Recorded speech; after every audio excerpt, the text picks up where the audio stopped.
Welcome, welcome, welcome. 2 shows in one day. 2 shows in one day.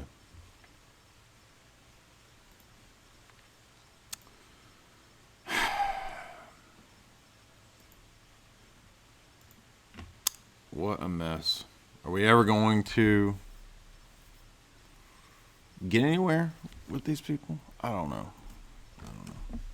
We're not here to argue calendars, and we're not here to argue Amish nonsense. Get that out of here. That's a troll. Why are you on the internet if you're Amish?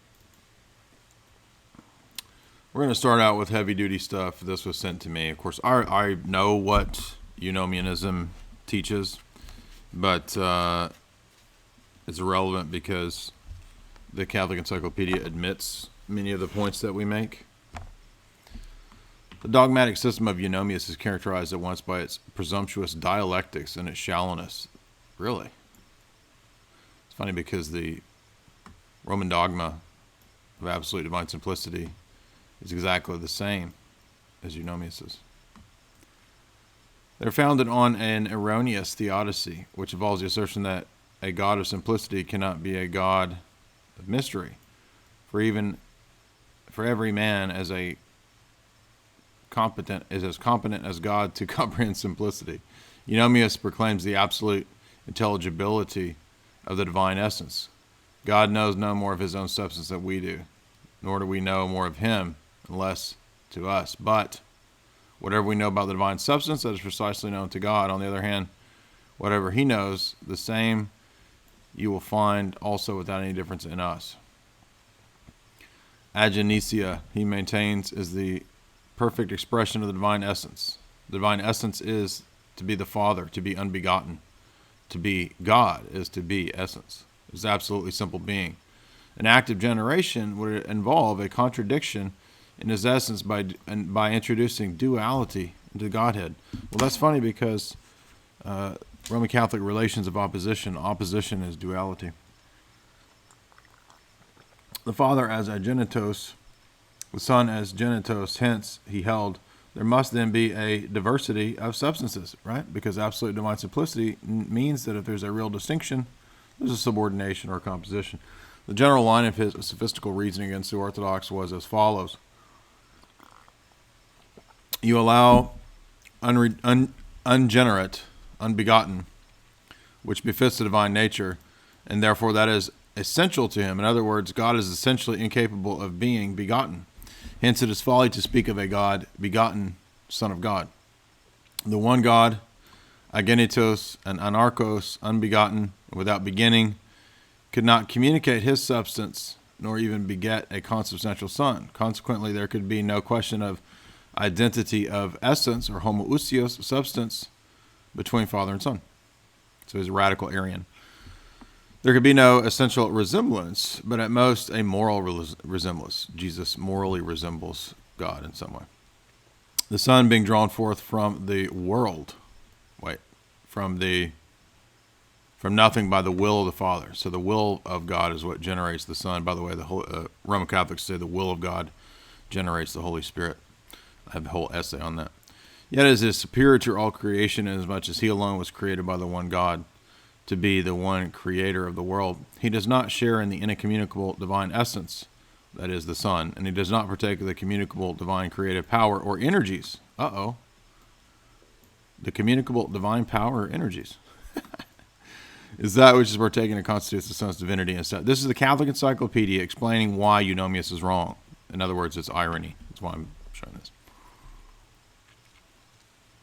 Paternity, and then he says, as regards creation in the position of creator, and as principle of paternity in God is not the essence of God, but the energy of God. In this sense, which the term of Son of God may be used as clear, the works of eunomius are of less importance in themselves, in that they set forth the the best efforts of St. Basil and St. Gregory. Exactly. Because he taught absolute simplicity. And the absoluteness of that simplicity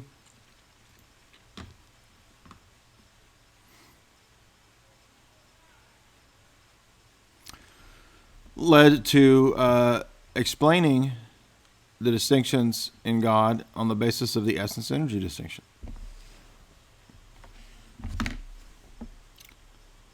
And the essence-energy distinction is a necessary distinction in Orthodox theology, according to Letter 234 of St. Basil, in order to refute the absolute simplicity of eunomius.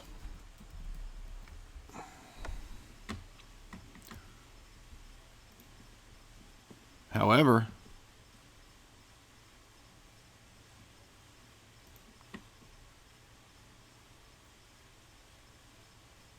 when we look at Aquinas teaches that the persons are identical to the essence of God.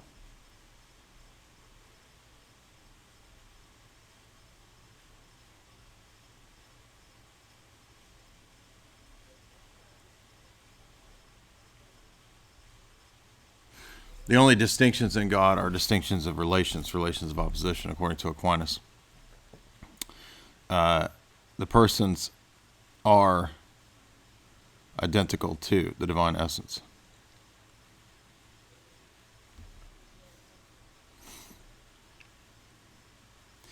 In fact, Aquinas even says that the distinctions that we make about God are the essence of God. This is question 29 in the Summa. Pull that up for you here.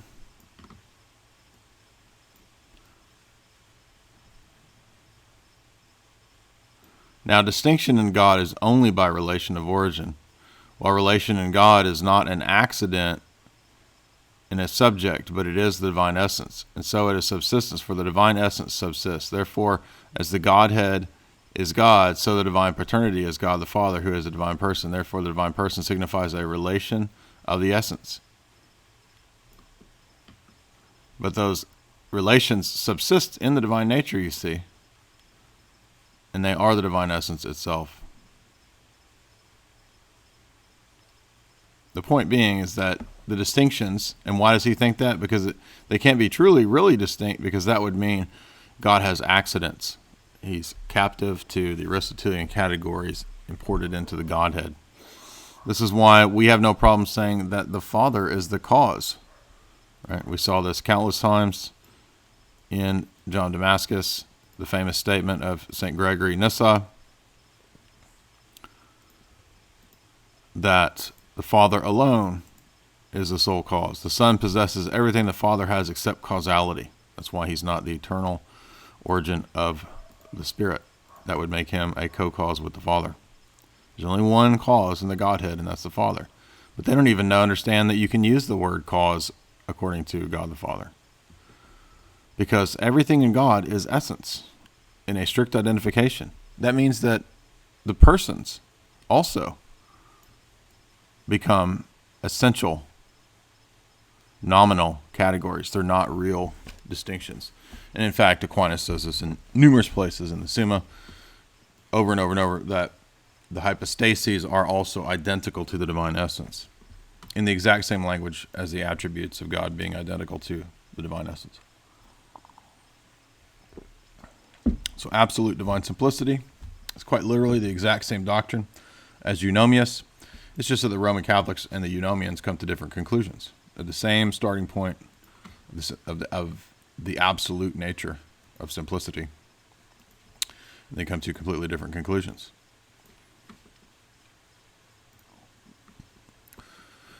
The divine persons are actually absolutely identical to the divine essence. He's not just saying that they share the same essence. He's saying nature is identical to person.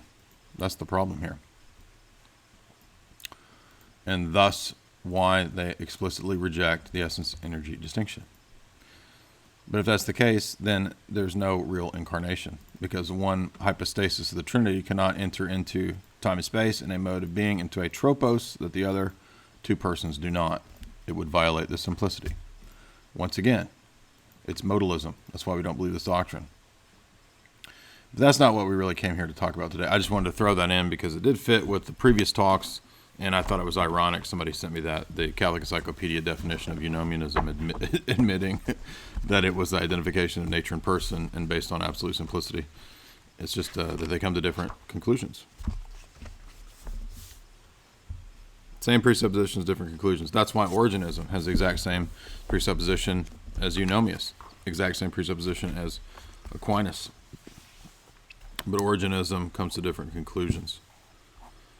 However, Origen essentially taught a version of the beatific vision, but because he thought that free will continued into the afterlife, if you could will anything other than God, then if that's what free will is, then it seemed to logically follow that there could be falls in eternity. You could continually fall again from grace.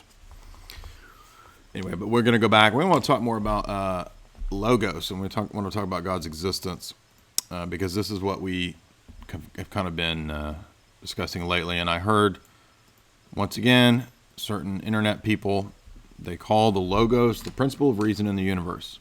The principle of reason in the universe is not the exact same thing as Jesus. When the Stoics talk about the Logos, they see it as an immanent principle in the universe, an impersonal reason, whatever that is. Don't ask me how there's an impersonal reason. And he has this impersonal reason. I shouldn't say he. This impersonal reason has implanted his forms in creation. And they're known as the Logoi spermaticos. Yes, sperm. That light is too bright. So the Logos of the Stoics and of the philosophers. What is up with this light, dude?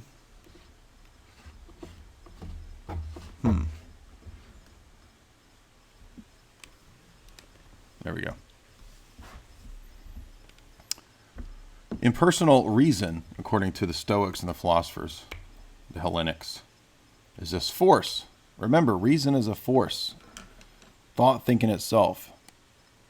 The categories, the God, the logic of the Greeks, of pagan philosophy, always seeks to reduce these categories to impersonal forces. So what happens is you get with this entire philosophy the desacralization of the natural world. The world becomes desacralized, demythologized. Its principles operating on their own. There's no divine in the created order anymore. God is banished essentially from the created order. My marker's dying. Now, this idea, though, of there being a reason or a rationality to all creation, to all the existing universe, is not foreign to our theology, to our system. But when John, in John 1, writes in the Koine Greek about the Logos, the principle of reason that pervades all reality, does he say that it is identical to the Stoic conceptions? Does he derive it from Stoics? No. Well, he probably derived it from the Septuagint, of course, right? The Greek translation of the Old Testament. But that translation had wisdom literature. Proverbs, the wisdom literature of Proverbs, the wisdom of God, the knowledge of God, that's the origin of this. It's not Hellenic. The origin of this is not Philo. The origin of it is the Hebrew texts in their wisdom scriptures that were translated into Greek and that were then spread. So instead of thinking about Philo and Plato and Plotinus, the wisdom texts personify.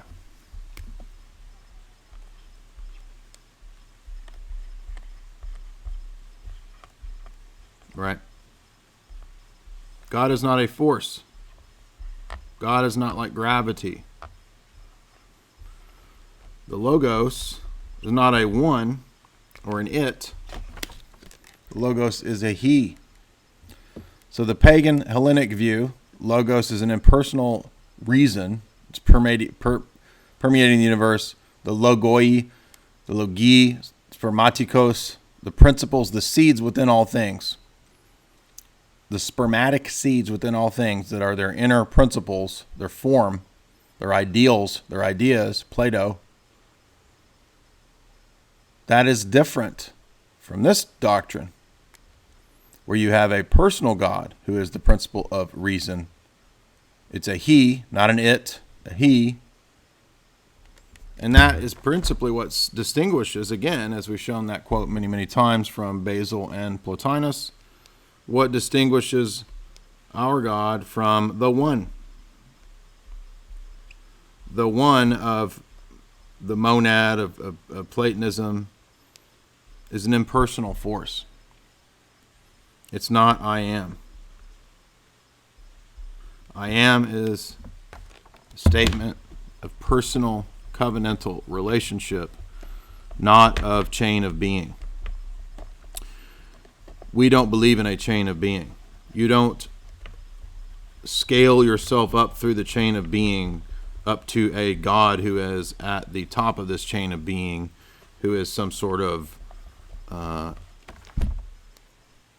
lighter and lighter celestial wisp of air. All right, all the way down to the rocks, right, which are the chains of being. Because the problem with this is that, of course, in this stupid schema, God is one of the many aspects of things that exist and have the predicate of existence. But of course, God's existence is not common to created existence. God doesn't have the same type of existence that creatures have. Here's the famous medieval chain of being. Down here in hell, things are more solid. You're stuck in stasis. In a physical sense, you're bound right under rocks and elements. Here's the elements: rocks, dirt, 4 elements, and then down here in Hades. If you remember in Dante's Hades, right, Satan's basically frozen. Right, that's another version of this goofy chain of being thing. We don't believe in a chain of being. It's not true. Doesn't mean that there's not a hierarchy in the universe. It's not a chain of being. God is not the top of the chain of being. He doesn't possess the mostness of being. He's not one amongst a species of existing beings. God's being is not like created beings at all. This is what St. John of Damascus teaches us. This is why St. John of Damascus teaches the essence energy distinction. So if we're thinking then about this logos, and when we think about the fact, and this is going to prepare us for Book 3. Book 3 is very dense, probably the densest of Defense of the Orthodox Faith by St. John. But Book 3 is going to go very deep into the Incarnation, the two natures of Christ, the communicatio idiomatum, Christ being a singular divine person, the uncreated energies, deifying his human nature in the Incarnation, what it means when he died and descended into Hades. It doesn't mean he was damned by the Father. We don't believe that blasphemous Protestant doctrine. Doesn't mean he was, as a divine hypostasis, cut off from another divine hypostasis. That's impossible. There's only one will in God, so they can't split each other up. They can't defy and reject one another. The Trinity can't be split. That's ridiculous. But the death that he experienced was a death in his human nature. His human nature truly experienced death. But because he's a divine person, the divinity was never separated from the human nature. There was never a point in which there was a division such that there were two hypostases or persons in Christ. There was never a human person in Christ, ever. Jesus is not a human person. He's a divine person, period, who assumed impersonal human nature. It's a fully human nature, but it's not a personal human nature. But we need to see this logos point before we get to that, because when we will understand that doctrine when we understand that Jesus is a divine person, that the logos is who became incarnate. So remember our previous talk about the question of who is doing. That answers the question of person. Personhood is who. Answers that question. Nature is a question of what is doing, what type of thing is doing this. Energy answers the question of what is being done, what kind of action or operation.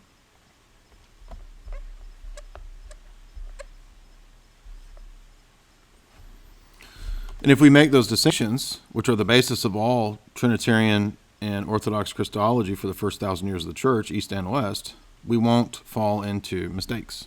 As St. John Damascus says in Book 3, all heretics confuse nature and person. And by extension, they then confuse, of course, nature and action, nature and energy. That's why they don't teach. That's why nobody in the Eastern Church ever taught actus purus, because that's a stupid heresy. So once we understand that it's the second person of the Trinity that is the Logos, right? The Logos is a he, not an it. It's not an impersonal. It's not the laws of logic floating out there. The laws of logic aren't impersonal forces floating out there in the universe somewhere. They're not in a realm of Plato's forms. This is why it's such a scandal to the Greeks that Paul preached in Acts 17. So this Logos, who is a person, second person of the Godhead, right? Jesus is this eternal Logos. That's why this doctrine is so radical and blew the minds of the Greeks. Because it is not merely, it is using terminology familiar to Greeks, but it is basing it on the revelation to the Hebrews, you see. It's not that the Greeks got half of the revelation right and the Hebrews got the other half right. No. Revelation, special revelation, was to the nation of Israel alone. To the prophets before that, patriarchs. So if this divine person is going to become incarnate of the Holy Spirit and the Virgin Mary, there are implications in the theology for how this and why and what happens in this interchange here, right? Taking on of this divine singular hypostasis of the Trinity takes on a fully human nature.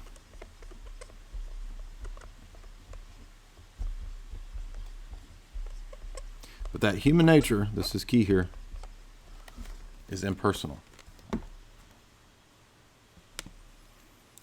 Why do we say that? Well, we say it because, number one, there's only one subject, only one person present in all the actions of Christ. This is the entire basis of St. Cyril's arguments against Nestorius. This human nature that he assumed it for our sakes, right? He's fully God, fully divine, and what he takes on is a fully human, impersonal nature. There's no human person there in Jesus. The only subject, the only he there is this.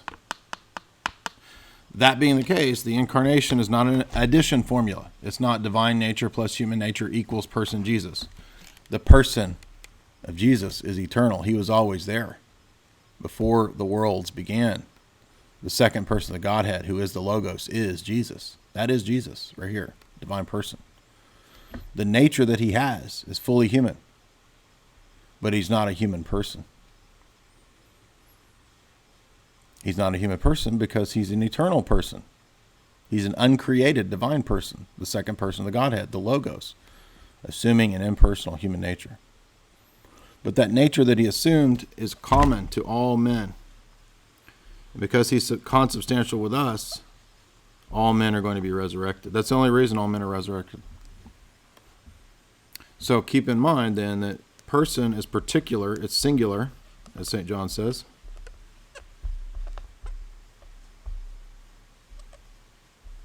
And nature is common.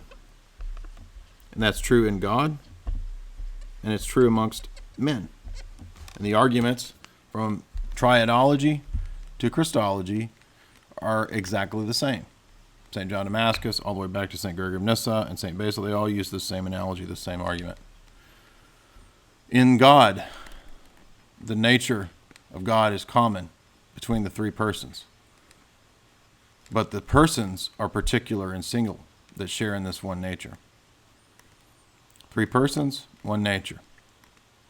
In the Incarnation, one person, two natures. See that? The nature that he assumed, though fully human, is impersonal because there's no such thing as a human person, Jesus of Nazareth. Jesus of Nazareth is the second person of the Godhead. Again, St. Cyril's formula against Nestorius is that the only subject present for all of the actions of Christ is the second person of the Godhead. And upon this, all salvation hinges. All salvation hinges upon the fact that we could not be saved. It took God to save us. Now, Christ's humanity fully synergistically participates at all times. So there is a true union here between these two natures of human and divine. This true union, according to the Fathers, that takes place here between the human nature in Christ and the divine nature in Christ from an eternal divine person. Okay? It's not an addition formula. It's not, Jesus is not the result of two natures smushed together equals person Jesus. The personhood of Christ is eternal and was always present as the second person of the Godhead. But he assumed a new tropos mode of being when he became incarnate, and now he is composite. In this true union, there is neither division, nor composition, nor confusion.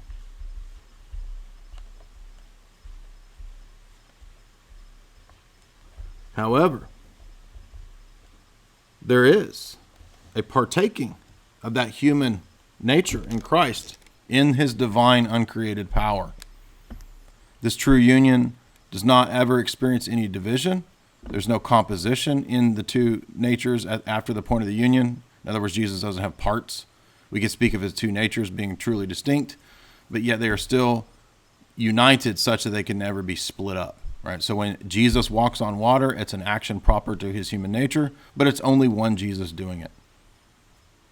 When Jesus eats food, that's an action proper to his human nature. When he walks on water, that's an action proper to his divine nature, but it's only one Jesus present there doing it. This is what the term communicatio idiomatum means. Any action proper to one or the other nature, divine or human, can also be predicated of the single Christ. Thus we can say God died. And when we say God died, we don't mean that the divine nature suffered any passable state or corruption. We mean that in his human nature, he suffered and underwent a real death, but it was the one eternal hypostasis, the Son of God, that underwent this. So anything that's true of one or the other nature can be spoken of the whole Christ. So that's what we're talking about here. After this union has occurred in the Incarnation, it's never divided. There's never a time when Jesus is not being divine and only being human, or not being human and only being divine. At all times, this union is without confusion and without division. But the Sixth Council makes clear, and the Fathers also make clear, that his holy flesh was deified from the moment of his conception, and that's how we are deified. In other words, the humanity of Christ participated in his uncreated divine energies, according to Book 3, and according to the Sixth Council. And the fact that he graced that human nature with those energies is the basis of our deification. When we participate in him, we are participating in his flesh, as St. Cyril says at Ephesus, when he reads out the condemnations of Nestorius. He says that we offer the unbloody sacrifice, we participate in his flesh, by which we truly participate in his divinity. Now, the divinity is simple. It's not composite. It's not confused with the humanity. So how is it that we participate in his deity in the Eucharist, which is his body, which is thus connecting sacramentology to Christology, connecting it also obviously to triadology? How do we participate in that if the divine nature is simple? We're not getting a merely created grace. We're also getting the uncreated energies that deify his human nature. This is what the Sixth Council teaches, plain as day. So give up your dumb heresies and believe what you were already taught at the Sixth Council. You have to believe this.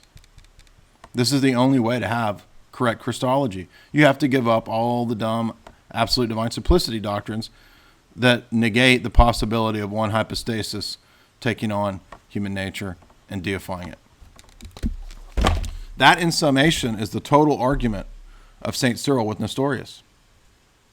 I've read all those arguments. Have you? Have you read the debate of Cyril and Nestorius at length, and how it's centered on deification, and how St. Cyril says, how are you deified in the Eucharist if it's the flesh of a human person? You have to be eating deified flesh. How do you eat deified flesh if God is absolutely simple? It's not deified by created grace. It's not partaking of the divine nature, the divine ousia or essence. That would be a confusion. That would be monophysite. Well, how is it? Well, maybe because they already solved this whole problem with the idea of participating in the uncreated energies, the uncreated grace of God. That's what deifies his humanity. And that participation does not destroy the properties natural to the humanity. Christ's humanity participates in his divine energies. It's very clear. Book 3 of St. John Damascus is clear as day. That participation is real, and yet we don't lose the properties proper to our human nature. His body does not lose the properties proper to a created human nature. Christ's human nature is created.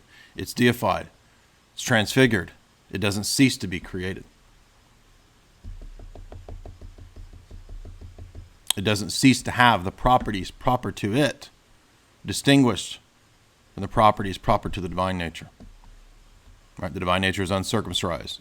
Uncircumscribed, it is invisible, it is omnipresent, etc., etc. Right? Bodies are not that way. Bodies are created. They are circumscribed. They are within one locale in space and time. Even after the resurrection, Jesus' body is in one locale at one time. He eats. He walks around. So this goofy, stupid doctrine that goes around of the Roman Catholics that talk about in the beatific vision, there's no change. In the eternal state, nothing changes. It's all stasis. That's directly from Plato. That's directly from Plotinus. That's Plotinus's doctrine of the beatific vision. That's what Origen says. That is not a doctrine of bodily resurrection where you have a body. How could you have a body and believe in a bodily resurrection and say that the eternal state is changeless? There's no change. No, you only believe that if you believe in idiot dialectics. That shows that they don't believe they don't even countenance the resurrection of the body in their stupid theology. They are Platonists. That's the root of this. They're actually Platonists. They think that the resurrection is a beatific vision of an intellectual satisfaction of staring into the divine essence. What is the point of the resurrection of the body if it's to stare into the divine essence in an intellectual vision?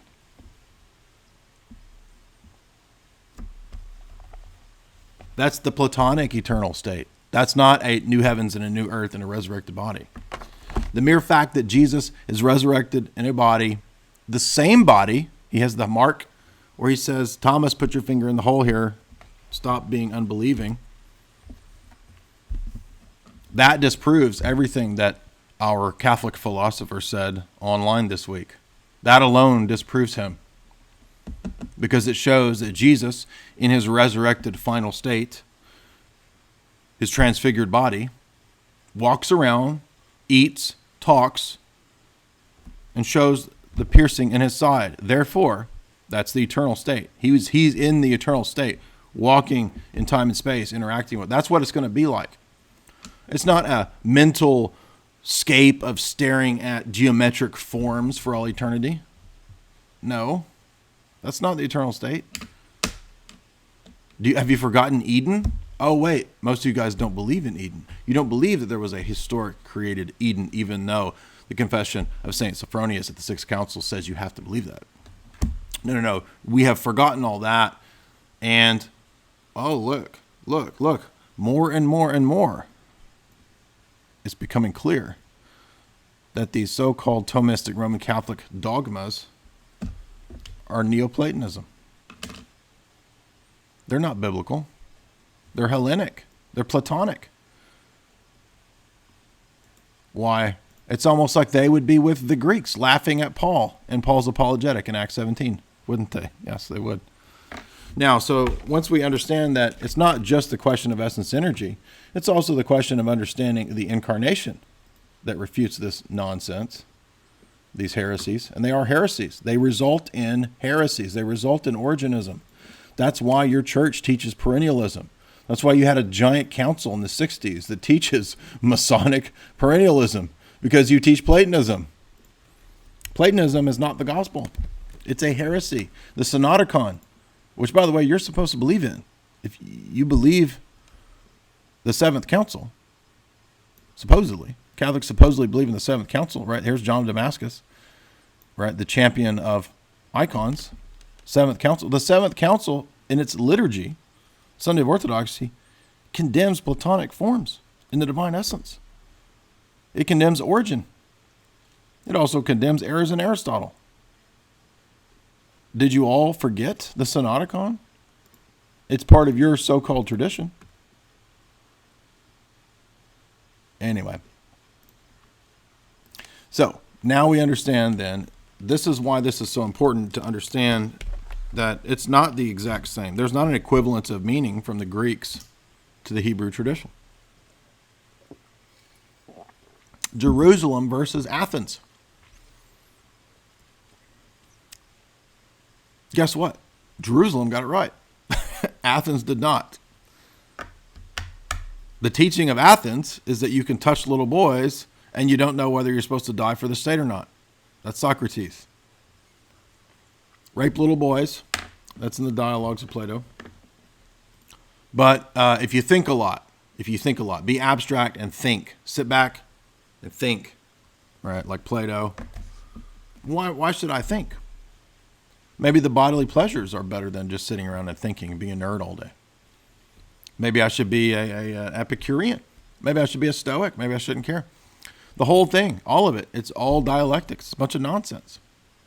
Does that mean that the Greek philosophers got everything wrong? No. But this overstress, overemphasis on the Greeks, which is, by the way, one of the messages of the Maccabees, is against Hellenic paganism, isn't it? Yes. Maccabees is in the Bible for a reason. So Logos is a way of speaking to a pagan population. I don't deny that. The scriptures are translated into Greek to speak to those people. But it's not, the point is not the words or the symbols on the screen or the page. It's what they refer to. So it's more important that you have the right concept. That's what's key here, than it is the ordering of these symbols, or which term it is, whether it's the Algonquin word for logos. That's not the point. I'm not saying that the symbols don't matter. They do matter. But what matters is whether you have the right idea or concept that these stand for, the right referent. If I think that logos means impersonal logic in the universe, which a lot of people think that, they think it just means laws of logic out there in the world somehow. Are the laws of logic personal? Is the number 7 personal? No.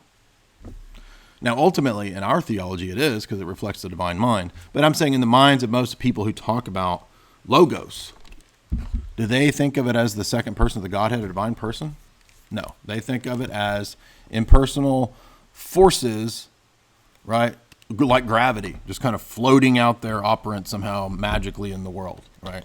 Impersonal forces like gravity or inertia, right? Numbers. Okay. This is how do Platonists think of these things? How do many so-called Catholic philosophers?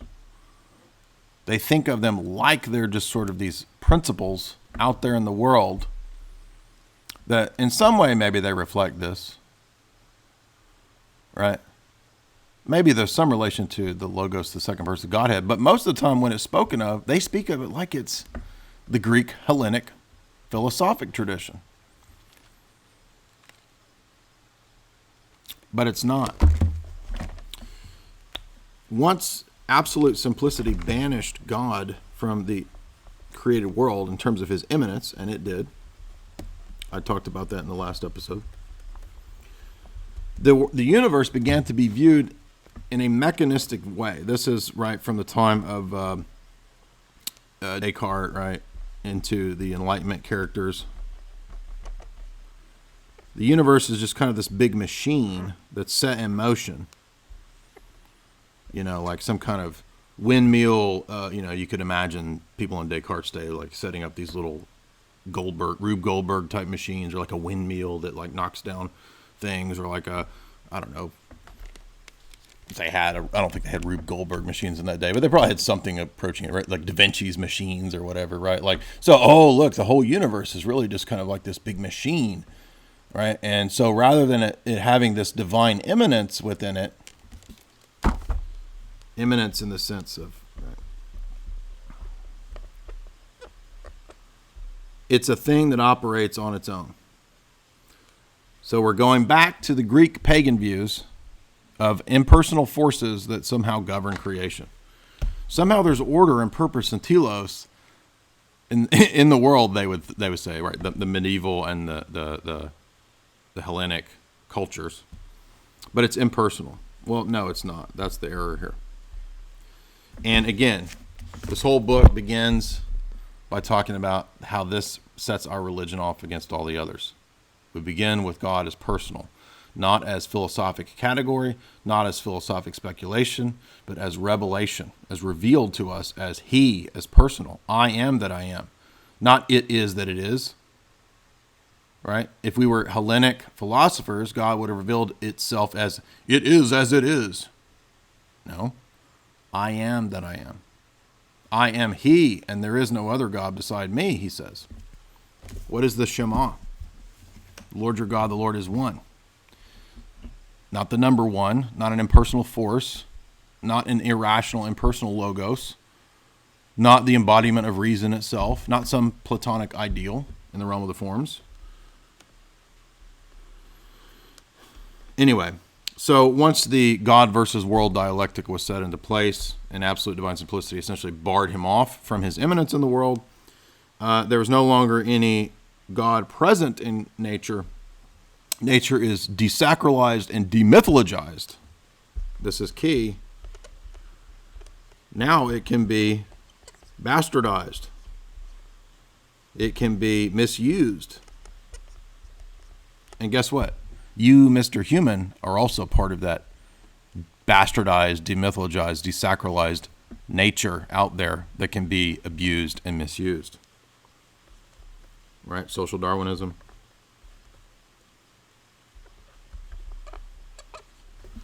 And they called this project, right, demytholization.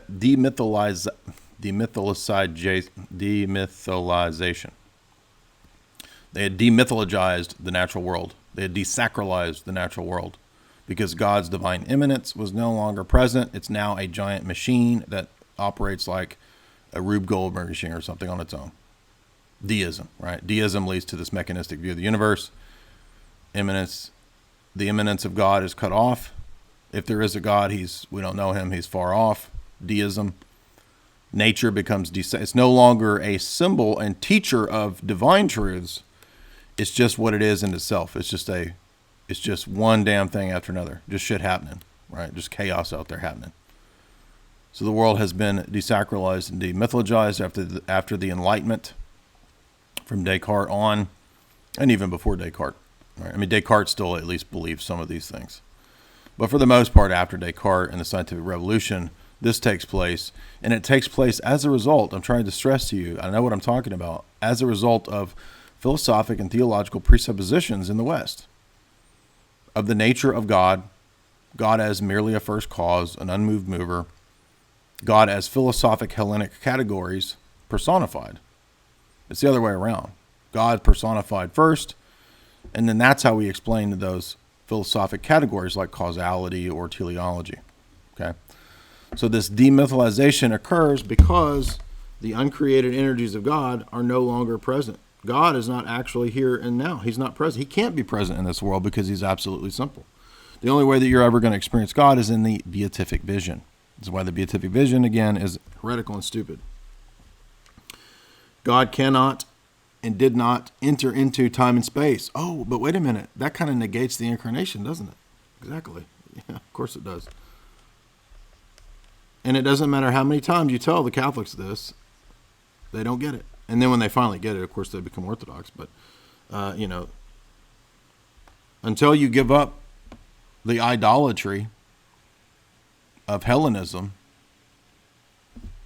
you're not going to get this. Until you give up the idolatry of Thomas Aquinas. Thomas is your idol. I know, because I was an idolater too. He was my idol at one time.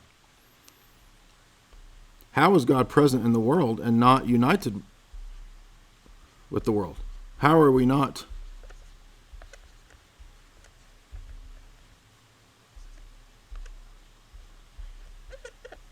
idolaters? God is present. He is immanent in the world through his uncreated energies, not by his divine essence. The divine essence is never mingled with or present in creation, but the divine operations are present, and all things that exist are created in accordance with the divine mind, the patterns, eternal patterns and archetypes in the divine mind that are called the Logoi, or the Logi, the patterns, archetypes, and principles of created things. Every created thing has this pattern, principle, exemplar, an archetype in the mind of God. Is the mind of God the same as the divine essence? No, it's not. That's exactly what we're saying here, right? When we say mind of God, we're speaking of here uncreated logois, right? The logi, which is plural for logos. Now, these many principles, patterns, and archetypes of created things, there's a logi for you, a logi for me. They are one in the logos. Christ is the real meaning, quite literally, of everything that exists, everything that has substance and being. You see.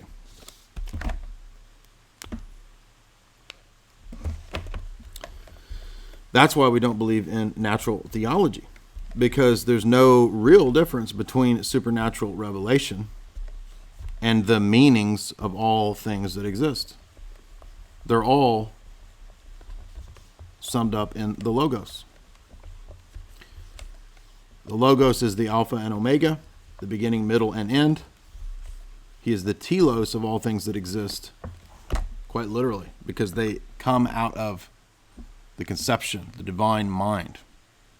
Jesus created all things. All things originate from the Father, are made through the Son, and are perfected in the Spirit.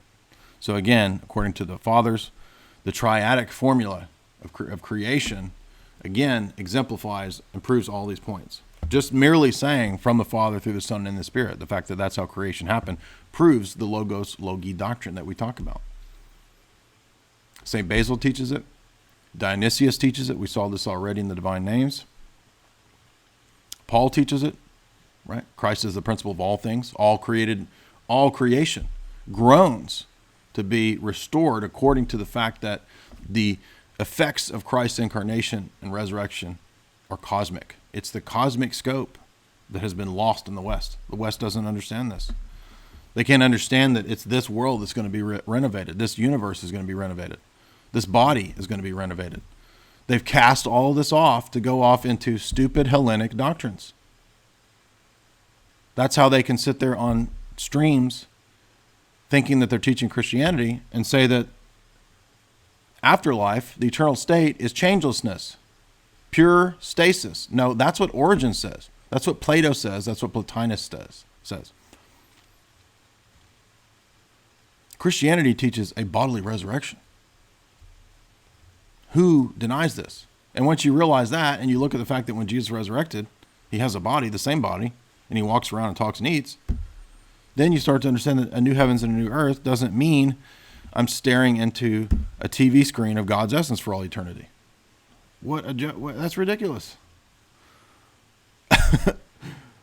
Spatial relations aren't evil. There's nothing problematic or wrong with spatial relations. Adam and Eve had spatial relations. They had a body. There's nothing wrong with change. Time itself isn't evil.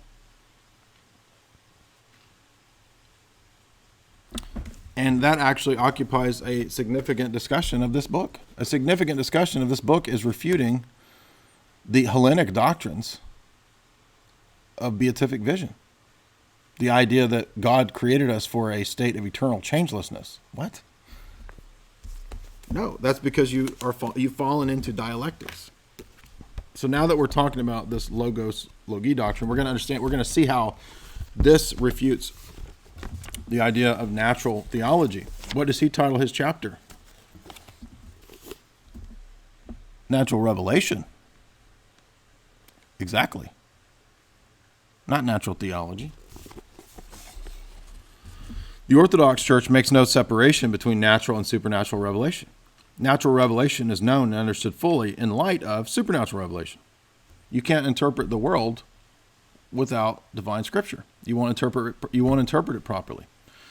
For example, if I look out at this world, I see death, decay, corruption. It's just as natural as life. In fact, it might be more natural. Everything that lives dies, and everything that dies feeds microbes and worms and all kinds of stuff, right? So if I look out at this world and I see that, then what natural is to me is predators eating prey. That's natural to me. Natural law is the law of the jungle. This is why the idiots who don't believe in God or theology and try to argue for natural law, this is retarded. This is ridiculous. By the way, it's already been tried in history. There have already been plenty of philosophers who tried to erect systems just solely on natural law, and they immediately collapse into Hobbesian, super state, demon state, Leviathan, or they collapse into like chaos and anarchy.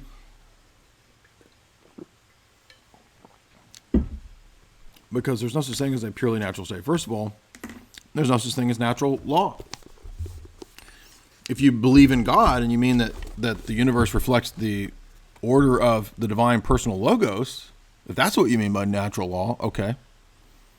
If you mean impersonal Greek forces and chaos and fate and stoicism, no, that doesn't exist.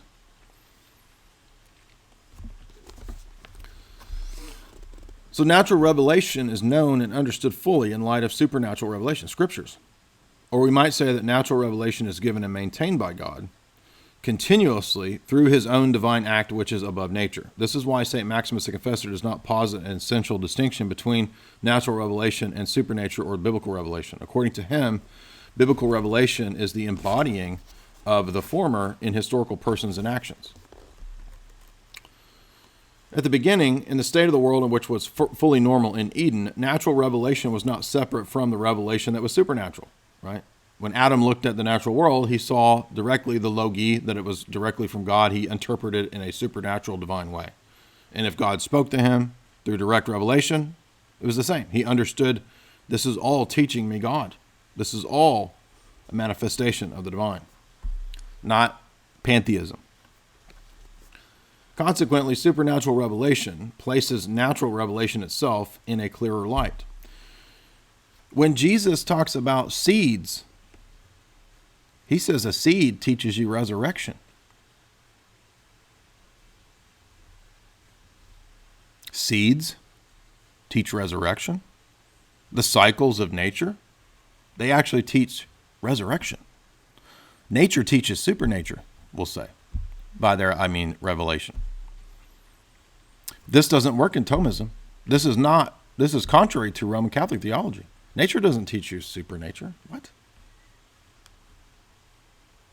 The doctrine of revelation, that's different. The doctrine of the resurrection, that's part of revelation. That's not part of nature.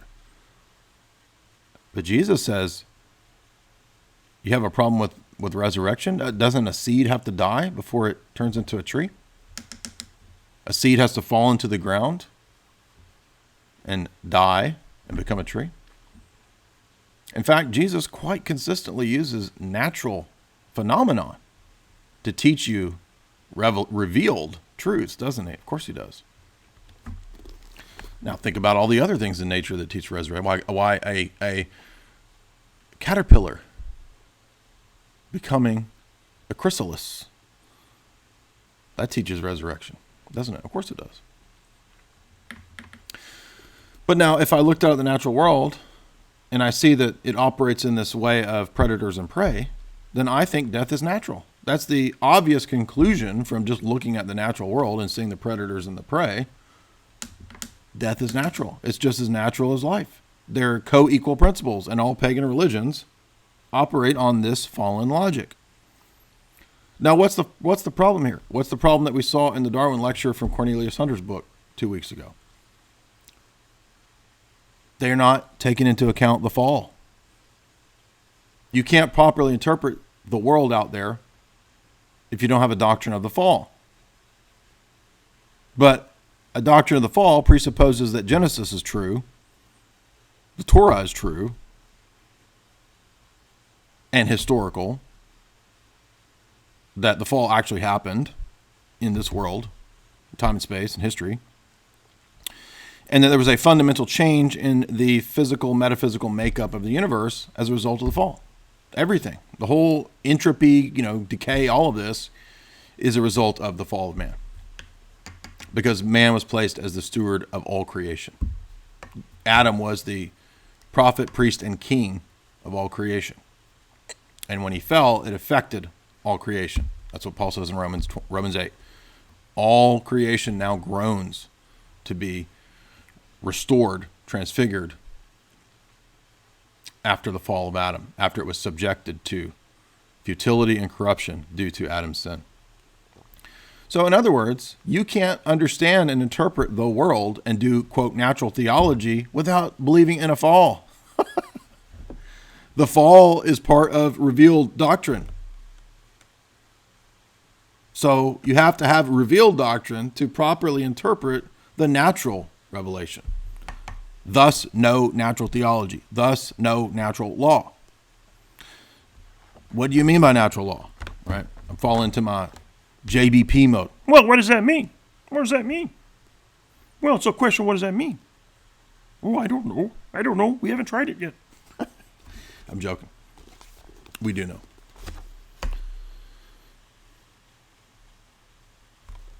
Well, there's some more great quotes here in Father Staniloy that we want to hit on too. Another aspect of revelation that's clear is why revelation is necessary for interpreting the natural world is the anthropic principle or the anthropocosmic principle. When I look out in the natural world, do I see a world that is here for man? Is man the crown of God's creation? Is man the steward of God's creation? Or is he just one of the many beings that chaotically sprung up that can be dispensed with? Well, pure natural theology doesn't tell me. I don't know whether this unknown first cause, principle, force cares about me, has placed me in any position of actual authority or power, or if I'm made in his image. How am I made in the image of an impersonal force? How am I made in the image of an unmoved mover?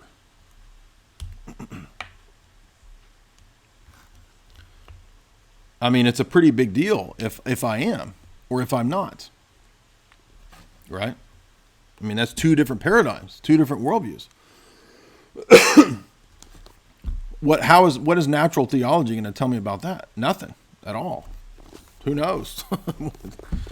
So let's get this point from Staniloy that's excellent here. If this is true, God's creating us and made in his image, personal God, then this means that we are not for the sake of the world, but the world is for us, right? What do the idiot vegans say? What does the vegan cult say? Why do you think you have some special preeminence over the animals? The animals are your older cousins, man. What makes you think you have a right? Well, yeah, exactly. If you don't have a doctrine of being made in the image of God, then that doesn't place man in a special anthropocosmic role of being God's steward. Then he is just another one of the many animals. And if you believe that humans are superior, why are they killing animals? I mean, I think the vegan stuff is goofy. But I'm saying that if you just started with natural theology, I mean, it's all over. There's no answers to any of this. There's no reason why it's wrong to kill animals. And that's why all these goofus libertarian vegans are trying to make that same argument. They're trying to say the exact same thing. I mean, I think the whole natural law thing is ridiculous, but I'm saying that if I was to go down that road and believe that I could look out at nature, I mean, I could just as easily see, on the one hand, you making the dumb argument that we can eat animals as equally viable as not eating animals, because neither one of these positions is coherent. They're both just as flawed if they're operating on the basis of so-called natural law. Natural law! Natural law!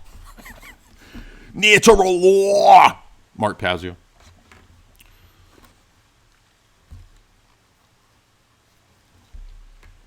If man is not created in the image of God, then he doesn't have a special position as steward, representative, covenant head of creation. Okay? Merely looking out at the natural world and finding patterns doesn't tell you whether it's wrong or right to eat meat. In fact, Predators and Prey seems to say that I should eat meat. In fact, Predators and Prey seems to say that I could just eat humans. Why not? On what basis is it wrong to actually eat other humans?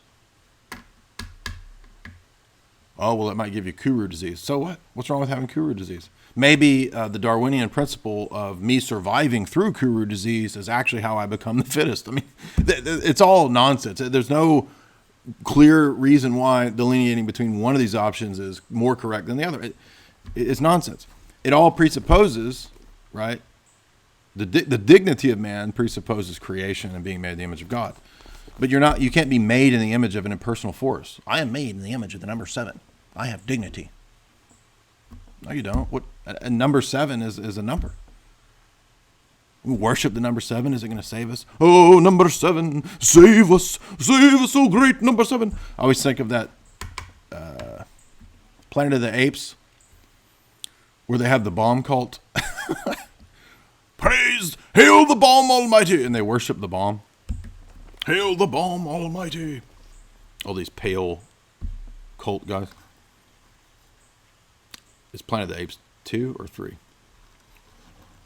All hail the bomb almighty.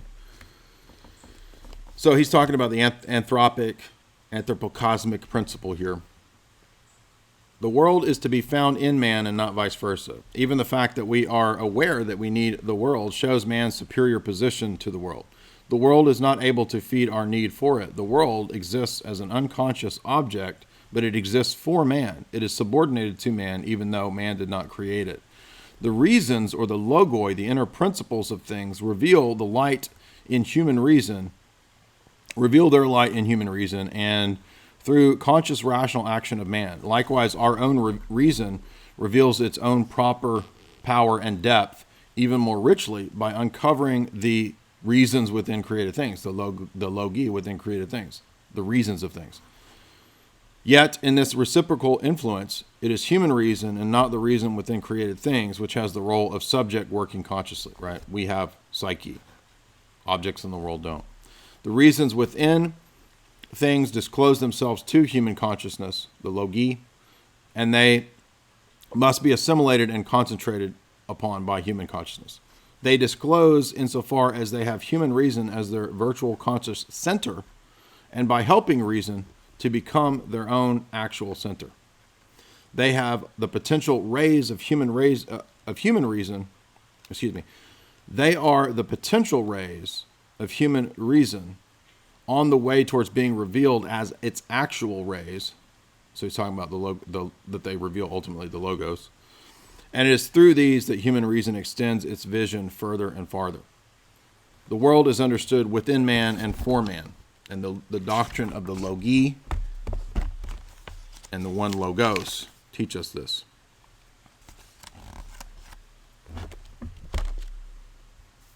What is the meaning of the natural world? Jesus is the point. That's the meaning of the natural world. But wait a minute, it doesn't seem like it shows Jesus. That's because it's corrupted and fallen, and it needs to be saved and restored. God is the telos, the purpose of all things out there. According to our faith, the order and meanings of things cannot be left out. Meanings are real. Man cannot live without the meanings of things. He cannot endure to live without a consciousness of meanings and the pursuit of some meaning.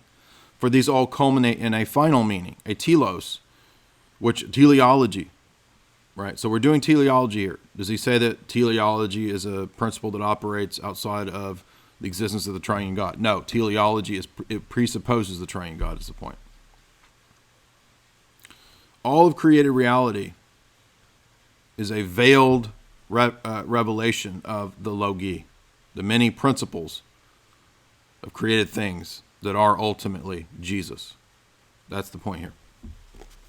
That's how radical this doctrine is, set over against the Hellenic stupid doctrine of natural theology.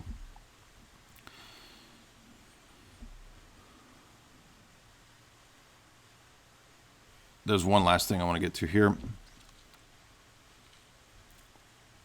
The rationality of a single subject, a human subject, with a view to his own continued existence and proper development, makes use of the rationality of nature, which is infinitely superior to the rationality of the latter, inasmuch as nature develops rigidly itself with no consciousness of its own purpose.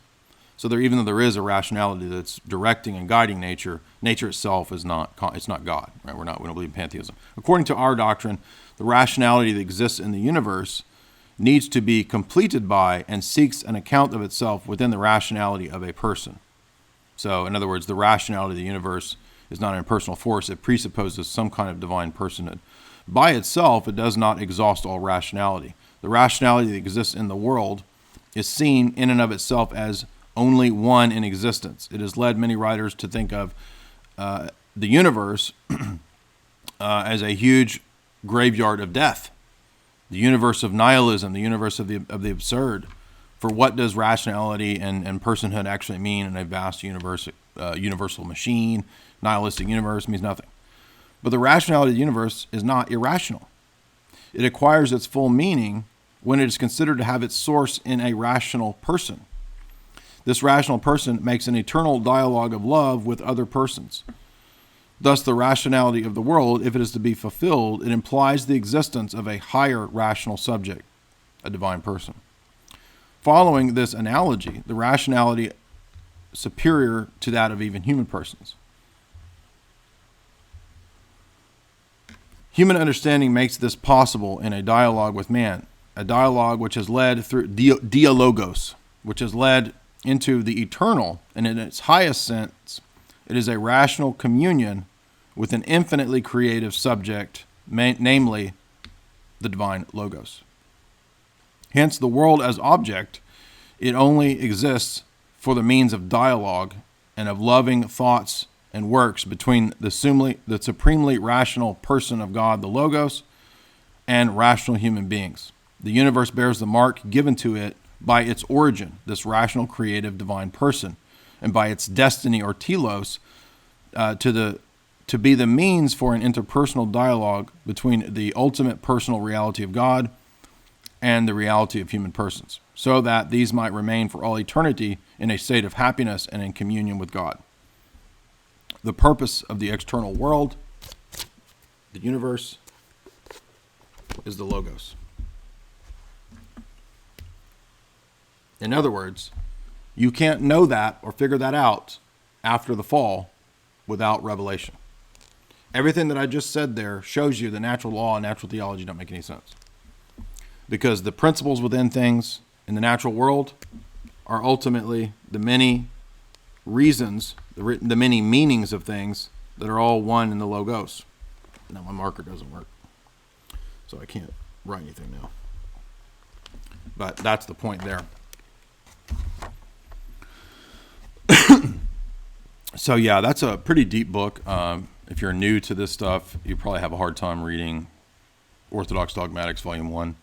But it really lays out a lot of these points that we're making here. And he does a really, really excellent critique of absolute divine simplicity, of how the West has lost recapitulation and what it means to lose recapitulation. I mean, everything that I just told you about the Logoi as the exemplars of things, obviously that proves recapitulation.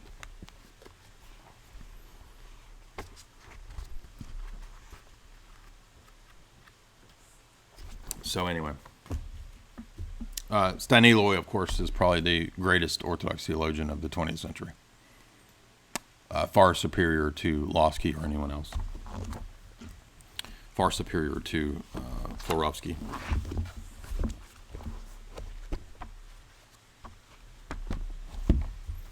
All right, so we've talked about the so-called natural world, how you can't interpret it apart from revelation correctly. This spermatikos logi, the sun. St. John Damascus says the sun coming up in the morning teaches us the resurrection. What? You see, the divide between faith and so-called reason is not what the Thomists think. The cycles of nature teach resurrection. Seeds teach resurrection, according to Jesus. You can't interpret the meaning of nature if you don't understand the fall. But the doctrine of the fall is part of Revelation.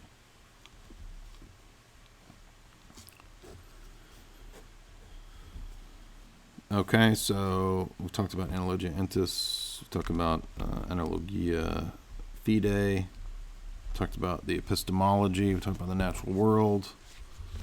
All right. Let's do some super chats since we got some super chats that have piled up here. All right, Brandon Thorpe, $50. Thank you, Brandon. Much appreciated. I've been doing my own deep dive into Hegel and Schelling lately, and this series has helped me out immensely. Thank you. Yeah, I mean, what you're getting with Hegel is a kind of attempt to update Platonism, really. And many scholars have argued that it's also a lot of perhaps even Kabbalistic Hermetic influence in Hegel. I think that's probably likely. But, you know, these Neoplatonists, this pops up throughout history, and Neoplatonism always comes back in vogue. People fall into excessive empirical approaches to reality, and this leads them into nihilism, and then you get the popularity of Neoplatonism, and then Neoplatonism goes off into its extreme, right? Renaissance, whatever. Cambridge Neoplatonists, right? We see this dialect, the pendulum swings back and forth. But point being, both with Hegel and Schelling, or especially with Hegel, guess what his presupposition is? Absolute simplicity. Yep. So the God of Hegel is just merely the philosophized God of eternal process philosophy. So don't be fooled by the baggage of Christian terms. Hegel is a perfect exemplar of the importation of Hellenism and dialectics. The whole thing is based on dialectics. God is not dialectical. The inner Trinitarian relations are not dialectical. Again, this is so dumb. Dialectics is a dyad. How can you have dialectics in the Trinity when there's three persons? It's not even the right terms. It's so silly. It would be a trialectic, but nobody believes in a trialectic. It's retarded. And the key here is to, again, we base our theology on revealed doctrines. When the church fathers at the councils are hammering out this Christology, they're not just making this stuff. They're not coming out with, what does a Philo think? What does Plato think? What does Aristotle say? No. They go to the New Testament, to the Greek New Testament, to the revealed teachings to come up with terms like tropos and energeia and hypostasis and icon, right? And ousia, nature, physis. Those are all from the New Testament. They don't hammer out pagan philosophies. The councils condemn the pagan philosophers. The Synodicon condemns the pagan philosophers in their key doctrines, you see. There's no way for our church to be Hellenic when it condemns Neoplatonism, when it condemns Aristotle and Origen. Read the Synodicon. Read the Synodicon of Orthodoxy. It's sung on Triumph of Orthodoxy Day.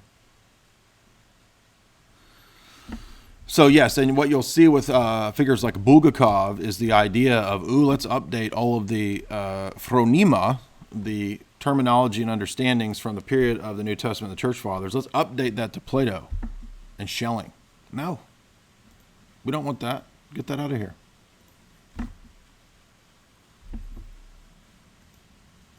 We don't update the Nicene Creed to fit Hegel. That's ridiculous.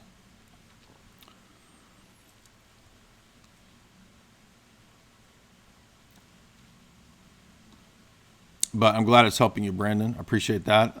And I think that what you'll see is the key here is dialectics. The philosophy of Hegel, the philosophy of all the idealists, the German idealists, the philosophy of Marx after the German idealists, turning it on its head, making it dialectical materialism, evolution based on dialectics, deism based on dialectics, Platonism based on dialectics, Aristotle, less so, but still based on dialectics. Does Plato have everything wrong? No. Does Aristotle have everything wrong? No. It's not the point. It's not all or nothing here. We're being very nuanced and very clear, precise in our terminology. That's why I have the whiteboard out and we're defining the terms. Matthew Kitchen, 2. Thank you. Appreciate that there in those fancy Greek words there for me. Ideas. The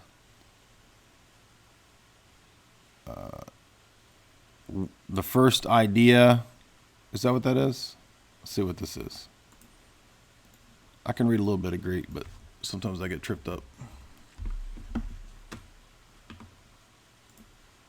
And the Greek people always correct me when I pronounce it wrong.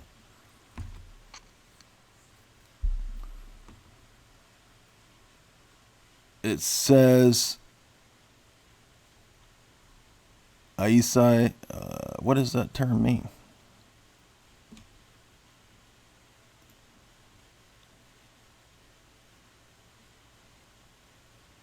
How are you? Oh, I thought you had some deep Greek philosophic meaning and and it was just how are you? I'm doing good, man. Thank you. Everyone pray for the illumination of Ola. Okay, so that must be a friend of yours. Thank you, Matthew. We will pray for the illumination of Ola. I guess someone being baptized.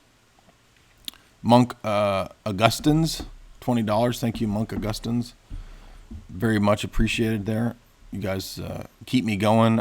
I know that we are making progress and helping people understand stuff. When I see the super chats, much appreciated. Marl Karks, $10. Thank you. Much appreciated. Mr. Dialectics there. He's even dialectically inverted, not just Hegel, but his own letters in his name. To Marl Karks. Anthony Cavalho, thank you very much. Long-time listener there. See all the vintage nerds in the house. Yin Yang, $2. Thank you. Have you ever had an NDE or an OBE? I had an out-of-body experience when I had my bad acid trip and saw the angel. I saw some kind of angel, being of light, which probably was a demon, I'm guessing. So yes, I had it. That's the only time I've ever had like a dissociative kind of creeper state.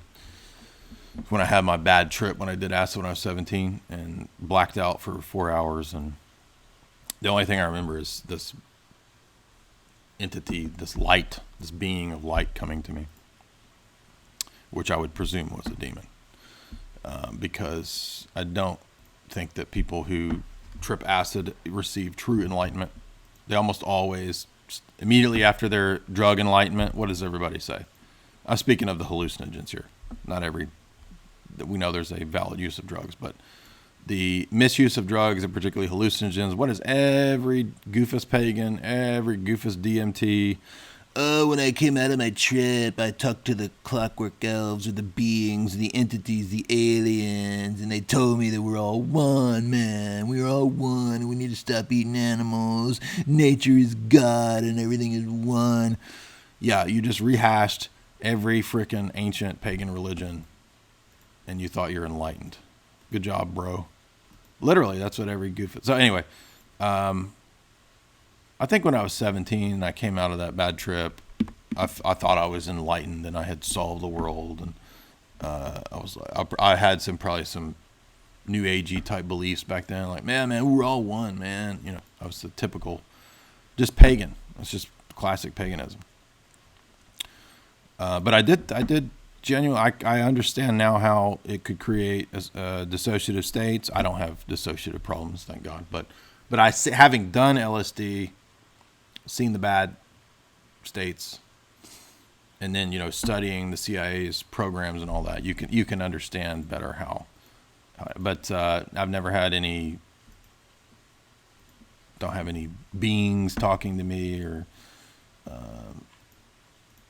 never been, thank God, at the point of death or anything like that. So that's the only one I can think of. But it was a pretty harrowing experience, and it was pretty scary.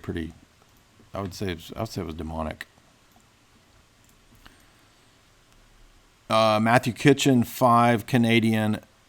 Who is your patron and chrismation? It was Daniel, the prophet Daniel. So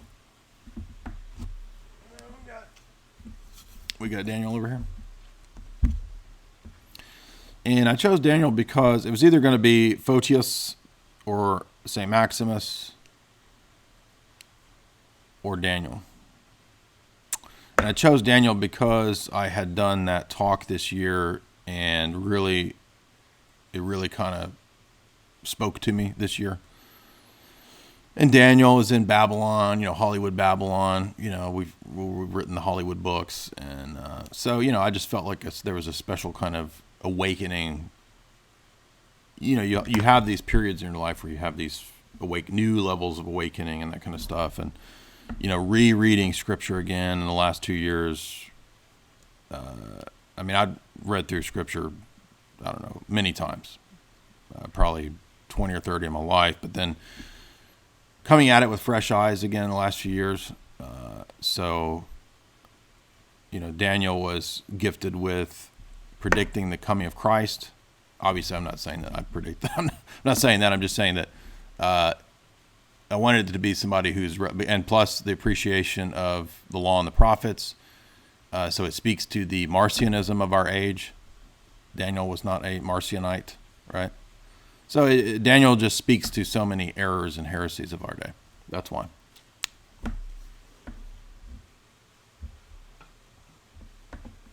But we also do have our St. Maximus icon over here too. So,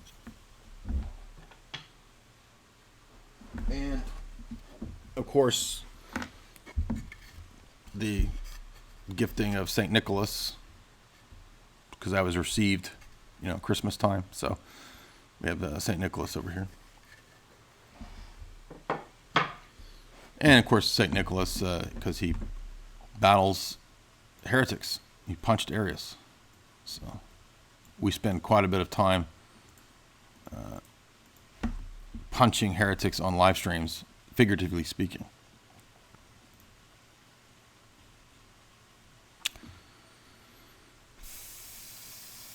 Yes, catechumens are considered orthodox.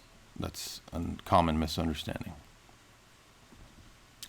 All right, John Holloway, $5. Would you say that the Flying Spaghetti Monster is a clownish atheist parody of the transcendental argument? I never thought about it that way. Let's think about that. Well, the Flying Spaghetti Monster is a characterization attempting to, equate all of the deities like they're all the same. So any kind of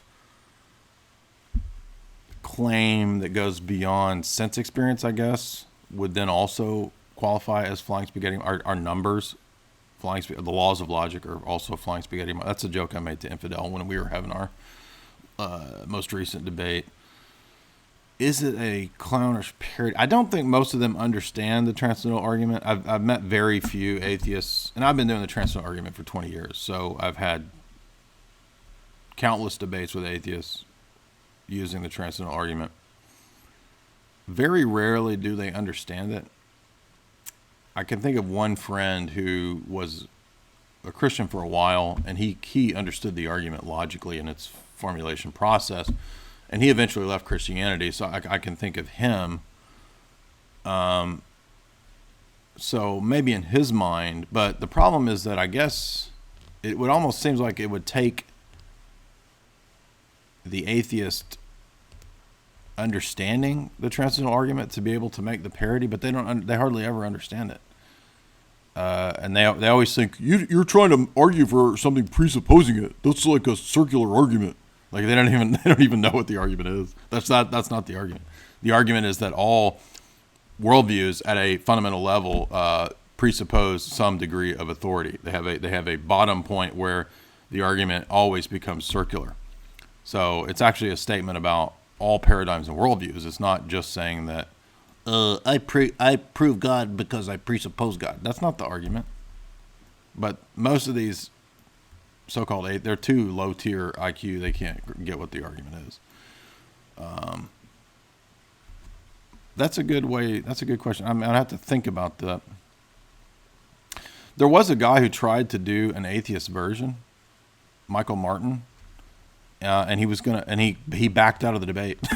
Not with me, but he was going to debate Bonson. Of course, Bonson, smashed everybody he debated with the transcendental argument. But Michael Martin had supposedly formulated the transcendental argument for the non-existence of God, and then he chickened out of the debate. So Bonson did a mock debate with himself as Michael Martin, which is pretty funny. But Flying Spaghetti Monster is a reverse transcendental argument parody.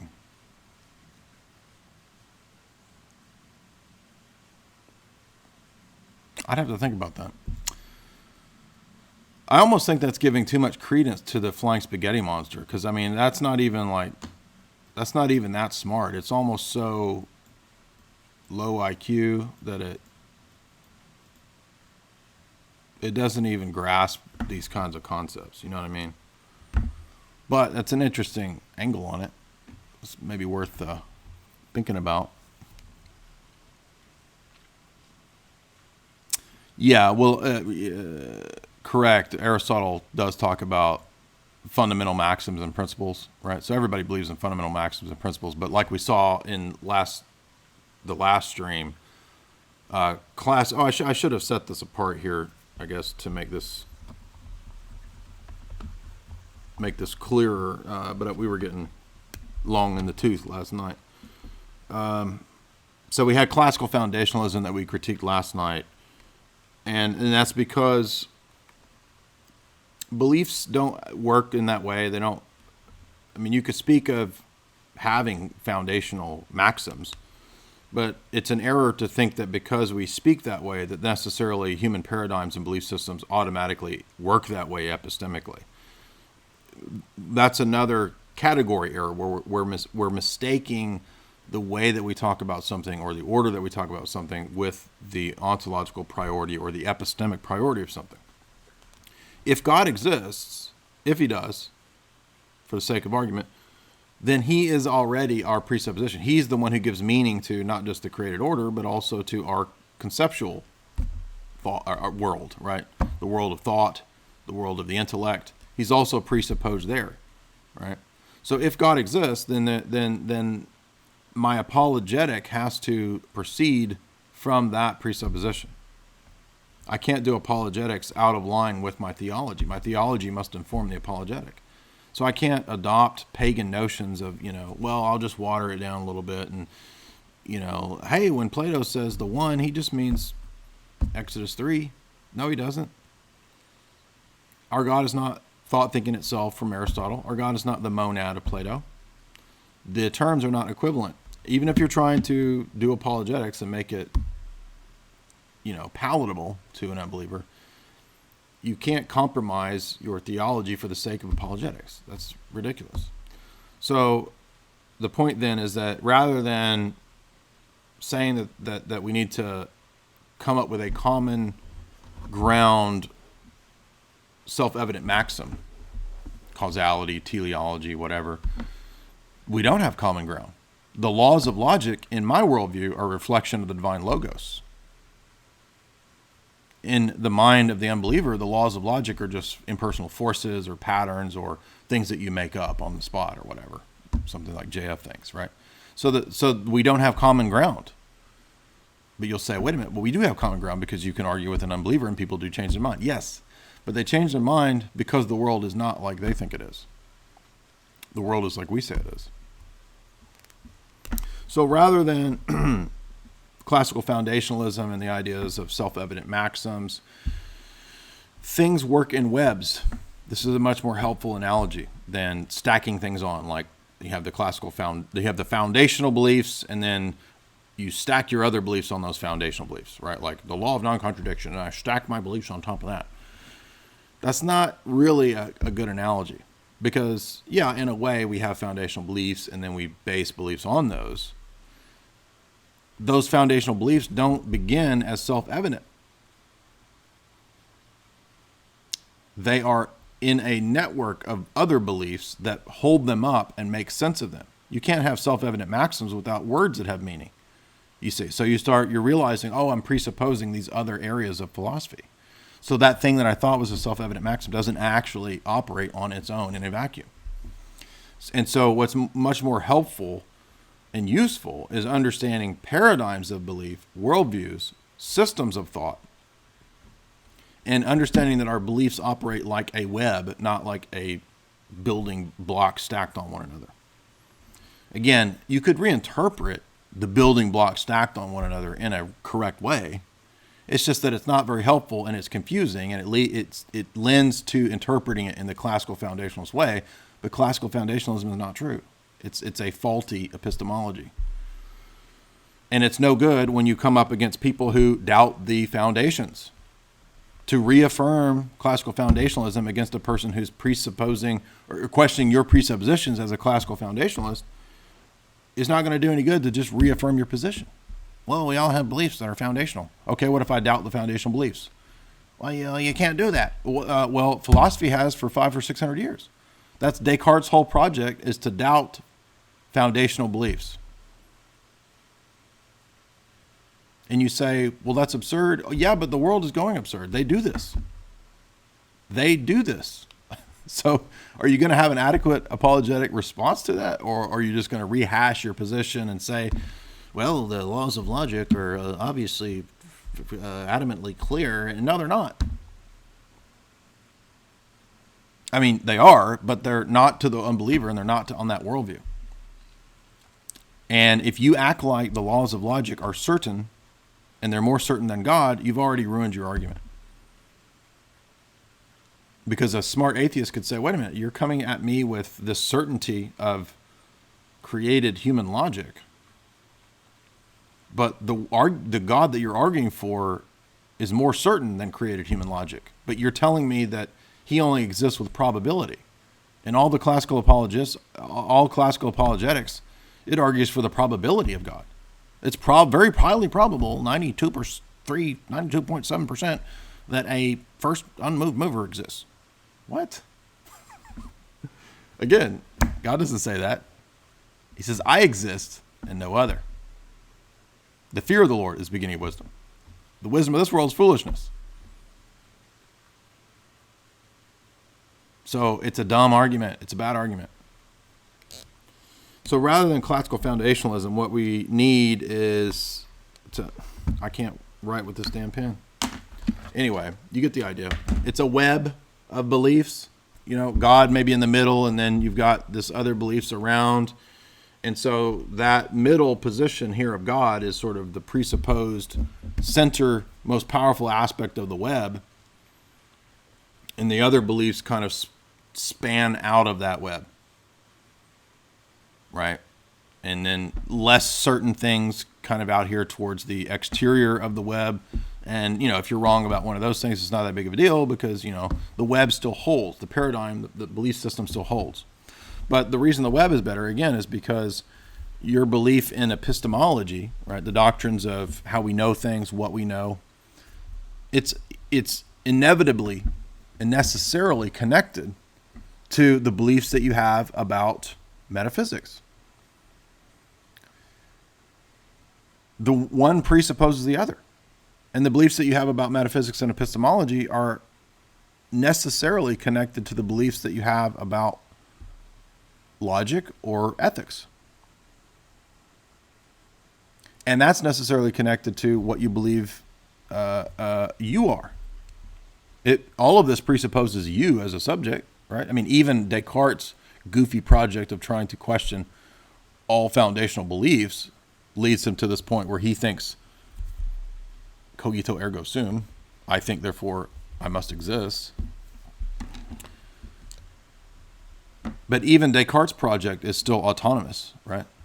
Because it starts with the mind of man. It makes the mind of man the final arbiter and judge. But isn't that funny? Because it's almost a blasphemous inversion of Exodus, isn't it?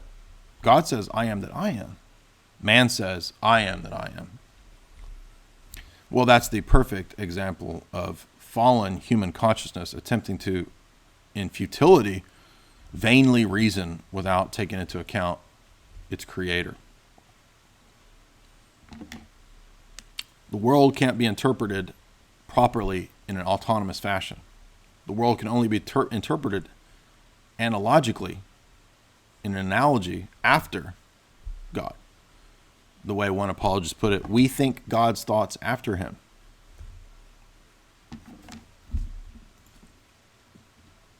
Lawrence Balanag, $2. Thank you, Lawrence. Much appreciated.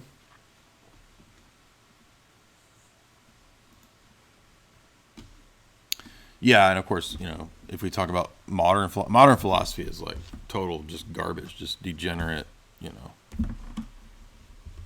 sex studies. It's not even, they don't even do philosophy anymore. So you don't even get like whatever was good in, Plato or Aristotle. You're not even going to get that today. Maybe at some private schools. And that's part of the reason why I started doing what I do, because I realized that the future of education is not the controlled state school system. That's all social engineering. The future of education for people who actually want to learn things is just to do it online. So, we got some kind of debate going in the chat about something.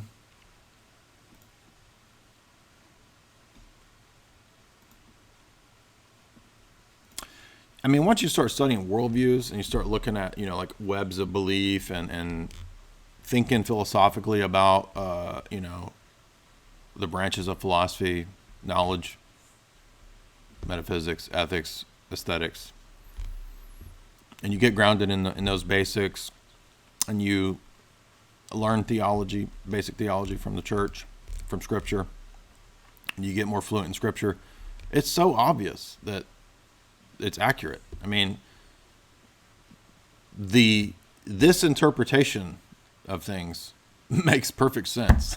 I mean, it has explanatory power. So the irony here is that scientific theories supposedly, have their power, their force of argument through explanatory power. Well, this explains a lot, doesn't it? Yeah, of course it does. Much better than any other kind of naturalistic attempt at explaining the world. And we don't, we're not anti-science. Science is birthed out of the medieval university system. Science is birthed from Byzantium. Do you know Byzantium had academies? Byzantium had universities before Oxford. Did you know that when St. Photius was writing about the Frankish missionaries, and when the great fathers at Constantinople and Byzantium, when they thought about the Latins, they said those guys are barbarians. They're like savages. They're the Vikings over here. They don't know philosophy. They don't know the classics. They haven't studied these things. Byzantium was the height of civilization. The Latins were viewed as barbarians.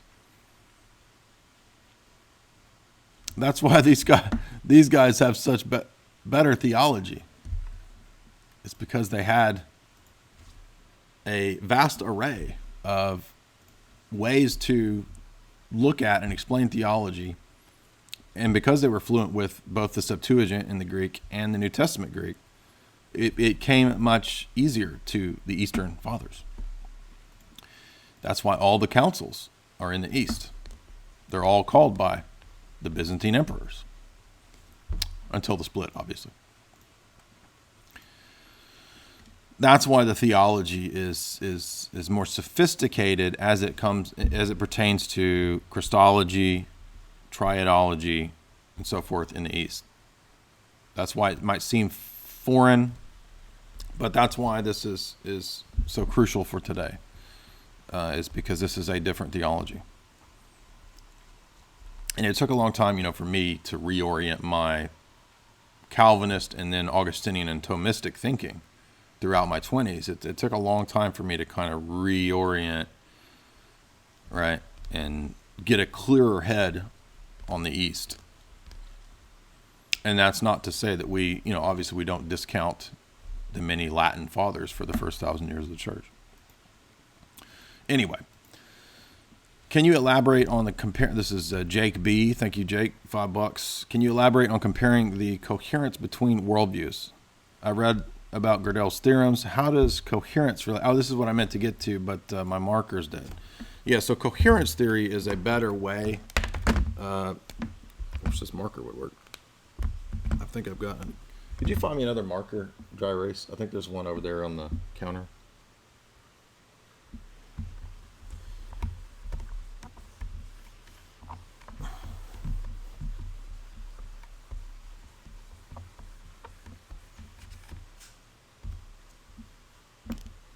It's in the drawer, actually. I remember where it is now.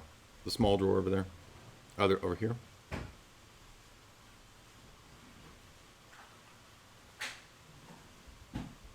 Excellent. Thank you.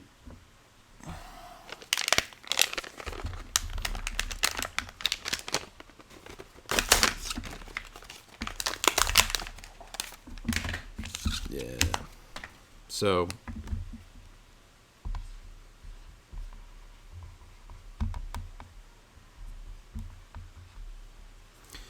And these are modern terms, so they're not exactly always the most helpful, and that's not to say that everybody who has this philosophical view is correct, but it's a better approximation of how we want to view worldviews, paradigms, belief systems. It's better. The coherence view is better because it takes into account what we were talking about earlier about the webs of beliefs, right? If we were to stick God at the beginning of our web, and then we have these other beliefs out, kind of spanning out from them.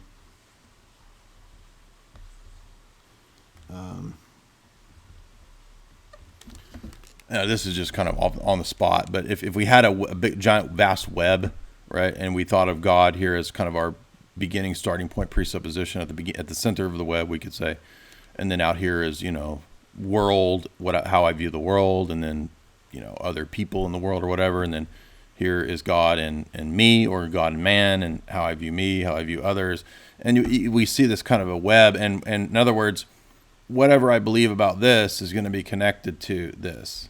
Whatever I believe about this is going to be connected to this, and it's all going to hold together because they're all related in this vast web, rather than it being stacked on top of one another as if one thing like causality or the laws of logic were somehow more self-evident or more certain than God. That's contrary to the theology we believe.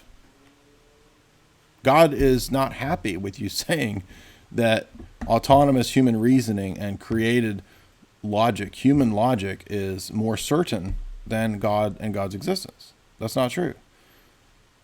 The laws of logic presuppose the divine logos, not an impersonal force, but a personal God. That's why we can't just believe in classical foundationalism. So we have instead, as I said, a coherence theory of truth, where what we're going to do, not just in our worldview, but we're going to look at the unbeliever's worldview the exact same way as this web here. Everybody has this same approach of beliefs. You could graph it out like it was a giant web. And again, it's just an analogy, but it's a more helpful analogy than the stacked on top foundations. And so, but what we see in the web is that the beliefs are connected. What I believe about myself is automatically going to be connected to what I believe about God and what I believe about the world and what I believe about other people and what I believe the world is, separate from me, or whether I'm all one, man. All things are one, man. All right. So all of these beliefs impact and affect the other beliefs. What I believe is wrong and right will have a direct impact on what I think about God.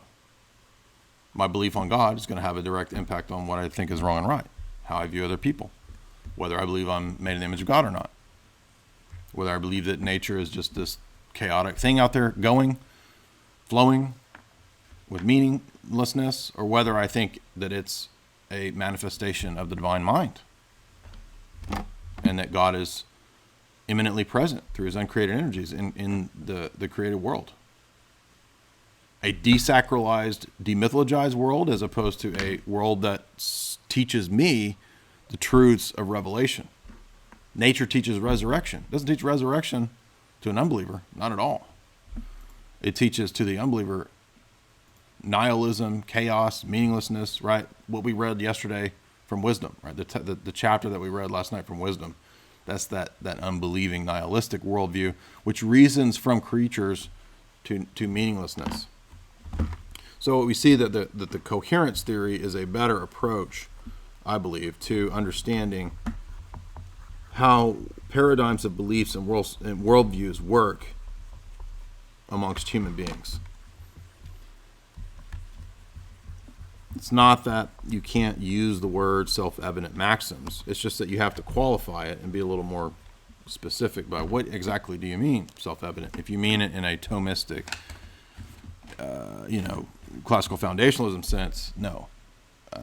But the coherence view is a better approximation, because again, just if we just stop and think about this, it's obviously correct. I mean, I can't talk about. Let's take laws of logic.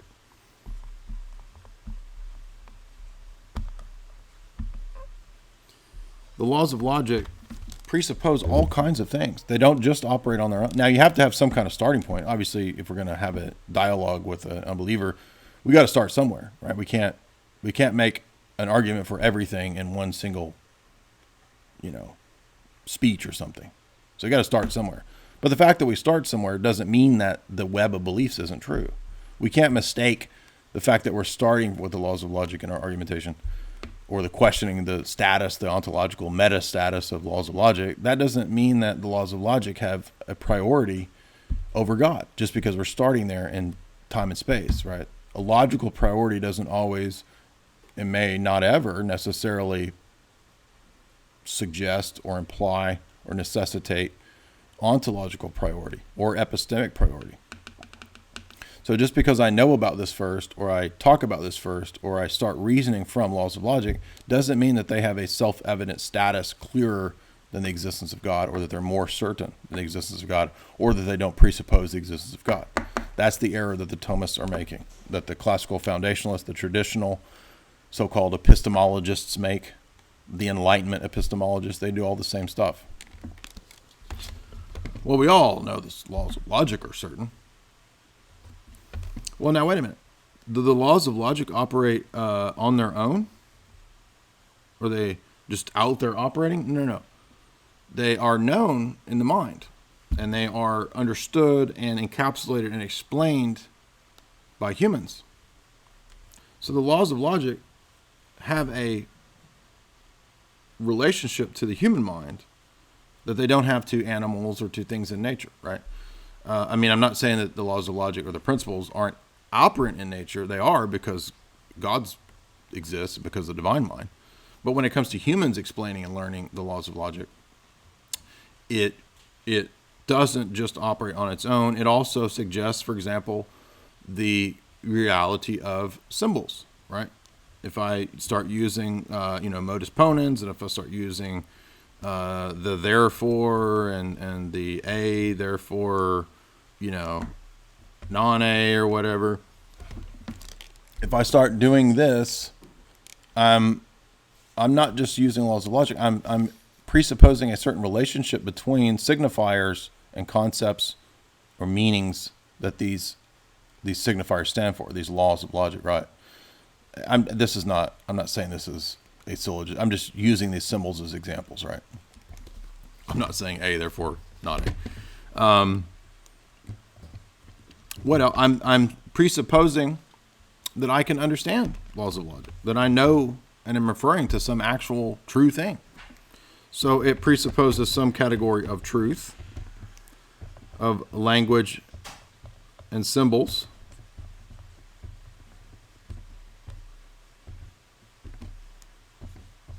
It presupposes order and regularity, not just in my mind, but also in nature, in me and in the external world.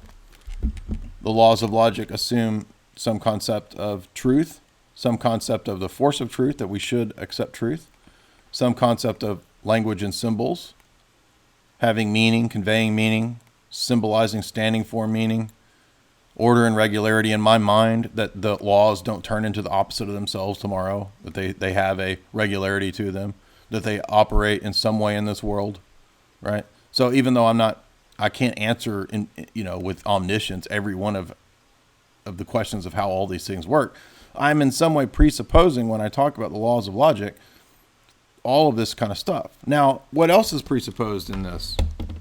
Well, here's a really obvious one. The I, the me. That I'm a subject, a person with a psyche or some kind of consciousness, right? Who's interacting with this stuff. These symbols, drawing them, writing them. I'm assuming that when I draw these things out, that the symbols that I put out on the whiteboard have meaning. And they have meaning because there's an I behind the action of putting them down on the chalkboard. There's some me. Well, that's a big question in the history of philosophy, isn't it? The idea of the subject, the identity. Now, all of this classical foundationalism never even dove into all these questions. It just assumed the laws of logic are self-evident. But they presuppose not just these categories, but an entire world, and not just any world, the very world in which we exist. That's why it's a web of beliefs and not a building stacked on one another of self-evident beliefs, and less self-evident, and less and less and less. And it doesn't matter which thing we take. We could pick something else like causality. Guess what? Causality is going to assume observations in the world, some concept of truth, language has meaning, that I can observe and understand these phenomena operating in the external world. It assumes that I'm different from the world. It assumes a distinction between me and world.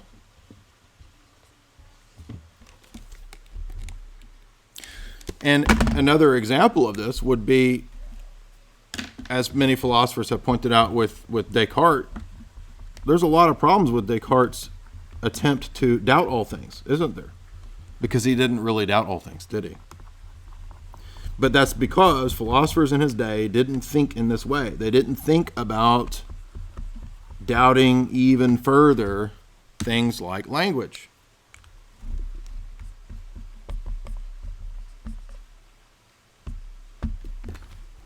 Even if we just took out the ergo, the supposed the non sequitur, right? Because actually Descartes' cogito, all it shows is thinking is occurring, right? I think, therefore I exist. No, you're presupposing the existence of the I at the outset of your proposition. So actually all Descartes has proven is I think, therefore thinking occurs, strictly speaking. But we're going to set that aside because it doesn't even matter. Because even Descartes' starting, and again, his project is to doubt everything, right? I want to achieve certainty. Let me doubt everything I can. He hasn't actually doubted everything he can, because this still assumes the very thing that he thinks he's going to prove, his own existence. The I is here, present in the beginning proposition.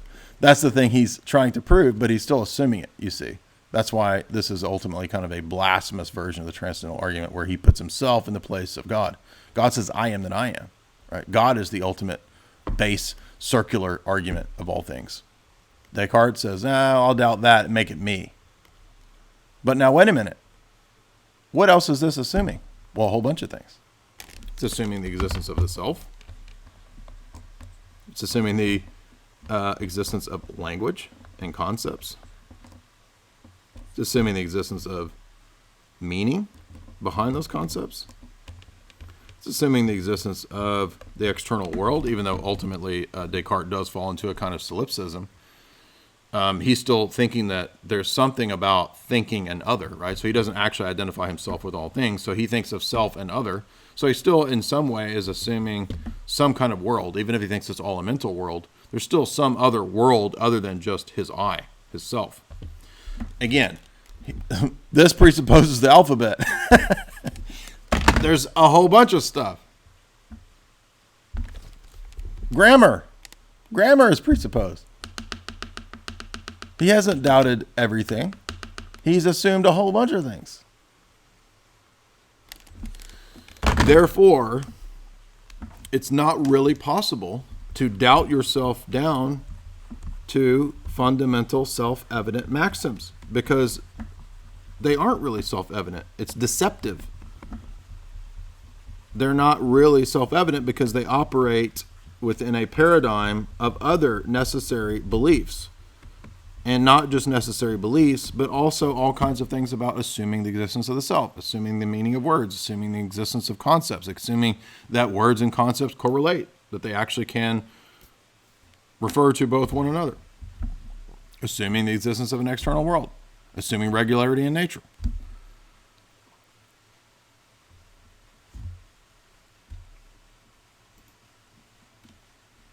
Ollie Montgomery, 10 Canadian. Thank you very much, Ollie. Appreciate it. So there you go, Jake. I think that hopefully that's a better place for coherence, theory of truth, versus classical foundationalism.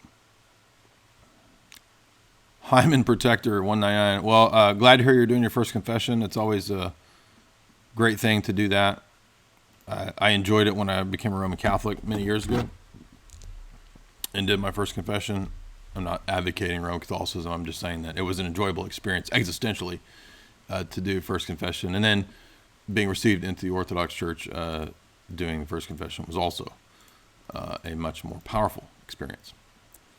So glad to hear that. God bless you. Laura G, 199. Thank you, Laura G, 5. Laura G, 199, $5. That's funny. Did you just want to talk about the $5 bill? Do you have something to say about the $5? Do you think the $5 bill has Illuminati symbols on it? I'm joking.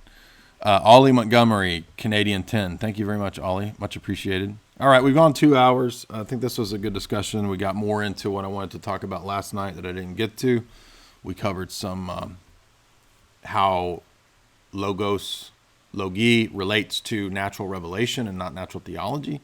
If the Logoi doctrine is true, then natural theology isn't true. We got to some of the failures in natural theology, and we got to also connecting that with the teaching of St. Cyril about Christ being a divine person and the uncreated energies present in the sacraments. So exactly. Great discussion. Great questions tonight, you guys. Very much appreciated. God bless you all. And of course, we will be cranking these out, God willing, as much as we can. Thank you all. Great talk. Hope you enjoyed it. Be sure to share and like. Be sure to subscribe below. If you're not subscribed already, be sure to hit the bell for notifications. You can always get Esoteric Hollywood 2 at Jay's Analysis. Plenty of copies in stock now. They're shipping out pretty quick. So get your signed copies of Esoteric Hollywood 2. And check out the stream we did today on Chadcast. I went back on with the Chadcast, trying to set up this Fuentes-Sticks debate with Jay in the mix somehow, maybe with a big name mystery guest. I'm not going to say who, but we're trying to set that up. VG, $4.99. Thank you very much. Thank you, VG. God bless you. Appreciate that. And anyway, we'll be back soon. Have a good night.